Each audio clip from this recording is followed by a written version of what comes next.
कहते हैं जान है तो जहान है, लेकिन इस बात को महसूस हम तब कर पाते हैं जब कभी हम बीमार पड़ जाते हैं। हमारे चारों ओर हंसती खेलती दुनिया भी हमें नीरस लगती है जब बीमार होने के कारण हम उनसे जुड़ नहीं पाते, उन तक अपनी बातें, अपनी भावनाएं पहुंचाने की स्थिति में नहीं होते। दोस्तों, यहाँ मैं किसी बड़ी बीमारी की बात नहीं कर रही, बल्कि एक छोटा सा सिरदर्द या पेट दर्द ही हमें इस दुनिया से अलग कर देता है। आपके और आपके अपनों की जिंदगी में आपके स्वास्थ्य का क्या महत्व है, ये तो आप सभी जानते हैं। और साथ ही आप कुछ ऐसे तरीके भी अपनाते हैं जिनसे आप कभी बीमार ही ना पड़े, जैसे अक्सर ताजे फलों का सेवन करना, जंक फूड कम या न के बराबर खाना, हरी और मौसमी सब्जियों को अपने आहार में शामिल करना, ड्राई फ्रूट्स इत्यादि का सेवन करना। इसके साथ ही योग और मेडिटेशन को भी अपने जीवन का हिस्सा बनाना आदि। दोस्तों, हमारे देश में लगभग हर व्यक्ति अपने शरीर को स्वस्थ रखने के लिए इन तरीकों को अपनाता है, लेकिन फिर भी हमें जोड़ों का दर्द, पथरी, पेट दर्द, शुगर, डायबिटीज, आंखों की रोशनी कम हो जाना, कम उम्र में बालों का झड़ना, पिंपल्स से परेशान रहना आदि समस्याएं आमतौर पर देखने को मिलती हैं। ऐसा क्यों है? क्या अपने शरीर को स्वस्थ रखने में हम एक ऐसी गलती कर रहे हैं जिससे हम अब तक अनजान हैं? वो हमारा स्वस्थ शरीर ही है जिससे हम अपने हर लक्ष्य को जीत सकते हैं, और स्वस्थ शरीर में ही साफ और सकारात्मक मन का निवास होता है। ऐसे में यह और भी जरूरी हो जाता है कि हम उन गलतियों को करने से बचें जो हम आमतौर पर अपने शरीर को स्वस्थ रखने के लिए हम बात करने वाले हैं। अपने शरीर को अंदर से साफ करने की, जिसे अंग्रेजी में डिटॉक्सिफिकेशन कहते हैं। जब हमारा घर साफ होता है तो हम भी पॉजिटिव एनर्जी से भरपूर रहते हैं। कपड़े साफ होते हैं तो हम नए आत्मविश्वास से चमकते हैं।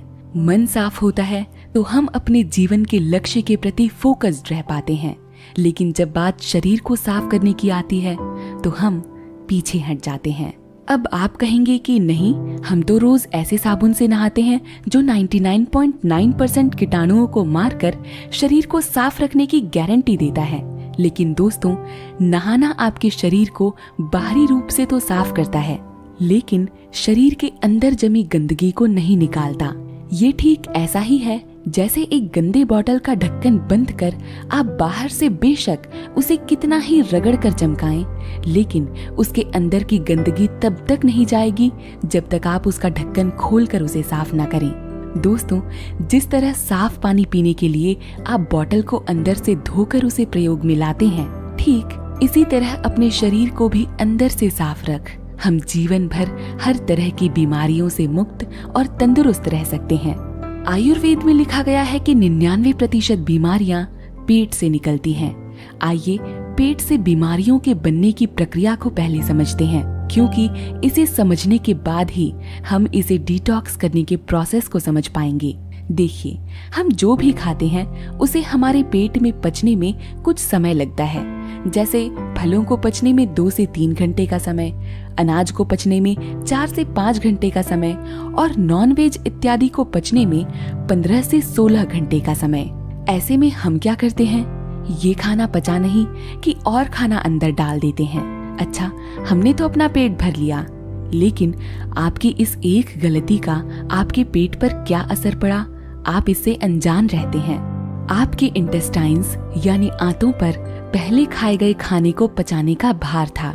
ऐसे में उस पर और खाने को पचाने का बोझ डालकर आपने उसका काम 100 गुना बढ़ा दिया। अब वो क्या करेंगे?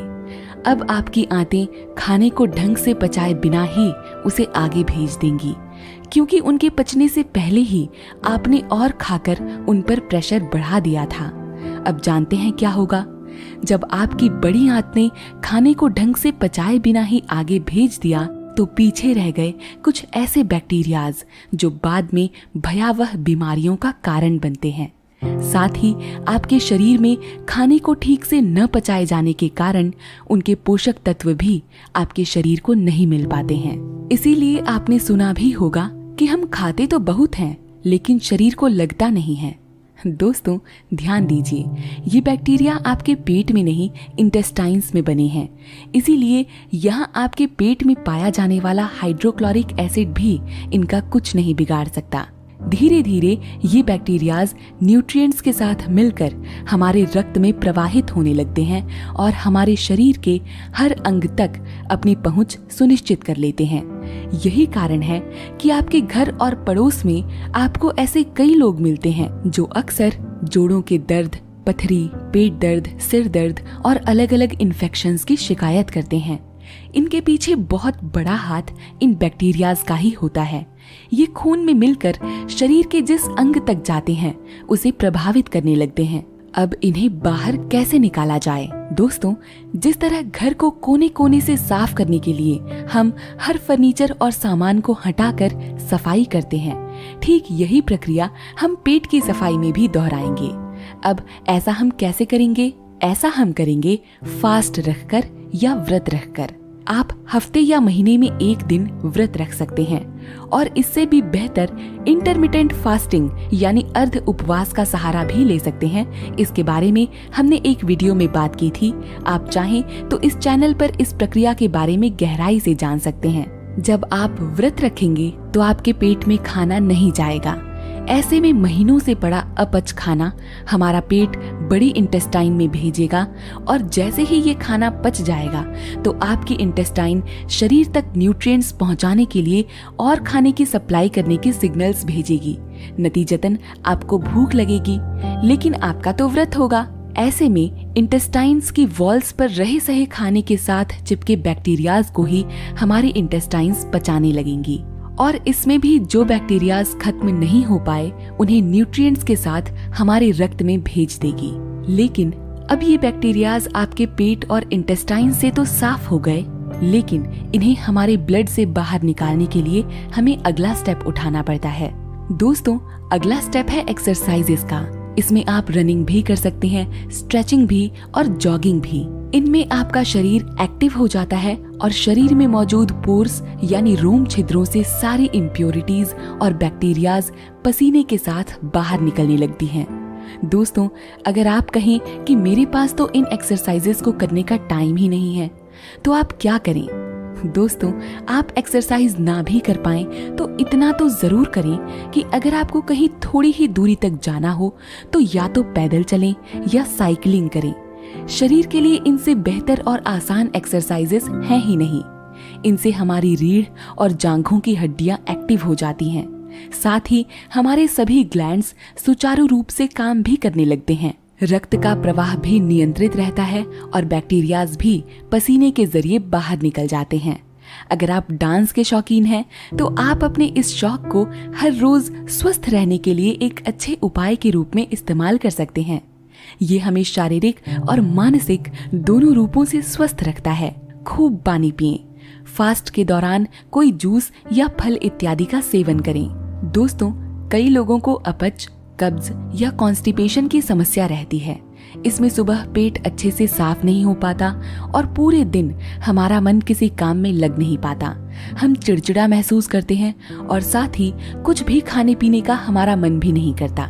ऐसा भी असमय खाने के कारण ही होता है। ऐसे में पेट का डिटॉक्सिफिकेशन और भी जरूरी हो जाता है।